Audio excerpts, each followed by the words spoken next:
Good morning. Thank you guys so much for tuning back into my channel, Creating in the Waiting. I wanted to kind of pop on.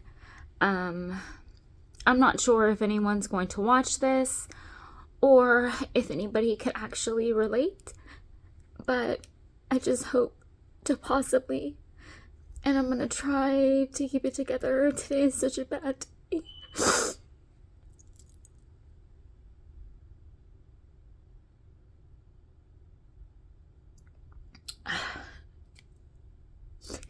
Over the past maybe year, I feel like my health has like progressively just gotten so much worse.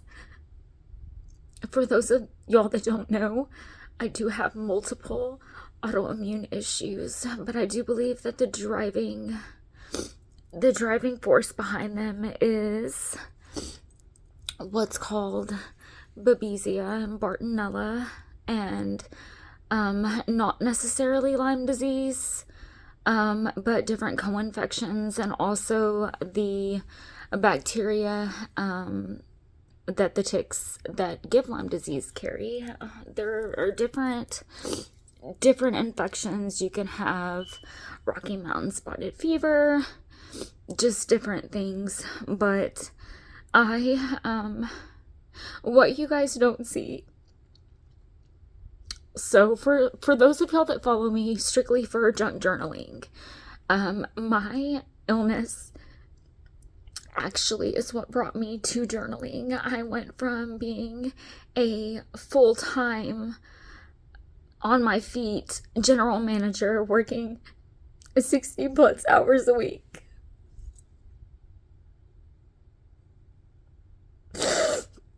being so into health and fitness, and raising 3 boys who literally keep me fighting every day. And if it wasn't for them, I don't know where I would be. My hair is a mess. It literally is falling out and breaking off. I can't walk without excruciating pain. I try so hard to keep it together in the grocery store and the stores. And honestly, if I didn't look a mess, you'd never really know that my legs are literally on fire. I feel like I have ants crawling all over my body all the time, and I'm sure that's neurological because most people, even with MS, have underlying Lyme disease. Over the past 4 years, I've been gaslighted by doctors. My family has made me feel crazy. No offense to them, and I'm not trying to hurt anyone, but those are the facts. I literally was sat down one day and told that pretty much I brought this on myself. Don't let anyone ever make you feel that way. That stuck me in the deepest pit of depression. To not only have doctors gaslight you and make you feel, is this possibly in my head? To then the people who are supposed to be closest to you to then kind of agree. My husband was killed in 2012 by my brother-in-law, my sister's husband. Yeah, I said what I said. Those are the facts. We're not going to get into the nitty-gritty of that because I'm pretty sure that some people are thinking, tell the full story. That's not necessary. In no way do you ever have the right to pull out a handgun and shoot somebody who's unarmed. Ever. So then I do believe that kind of stirred up my autoimmune. And since those were already issues, I don't ever remember being bitten by a tick. I do remember random rashes and hives and being in and out of the hospital a period of time thinking, what is wrong with me? I do believe that is when I got my infection. I found a wonderful naturopath who actually used to live in Texas where I reside. He moved to Arkansas and I reached out to him. He ran the proper test. He was like, Arlene, I know that we've had issues in the past before because I had Epstein-Barr, and he ran different tests and just gave me this herbal concoction that literally made me feel crazy. It was probably detox, but we kind of butt heads at that point. But I reached out to him and he was like, look, I really think that you could possibly have mold infection and it sounds like you have Lyme disease. And you ran the proper test and bada bing, bada boom, here we are. So over the past year, I've just stopped seeing doctors. I've stopped taking any type of supplements. I've stopped treating because it's kind of like one thing helps another. No, one thing will help one thing and then it'll stir up another. So I have a bacteria that can be traced back to ankylosing spondylitis and psoriatic arthritis. So they say that like with your gut microbiome, you're supposed to avoid anything that is starchy. So it's just kind of like, do you take this root that is full of starch to help kill off a bacteria, but then possibly stir up your autoimmune? I've just pretty much given up and I was to a point where I had lost all hope. I had been praying for answers and directions, and every time I thought, this is my breakthrough, it wasn't. I am believing in God for a 100% miracle. My faith was so shaken. My prayer life just dwindled away. I felt like my prayers were being unanswered or they were bouncing off the wall, especially when my middle son got his diagnosis of Lyme disease. And I thought, please God, don't let it be positive. But in my heart, I knew it would come back.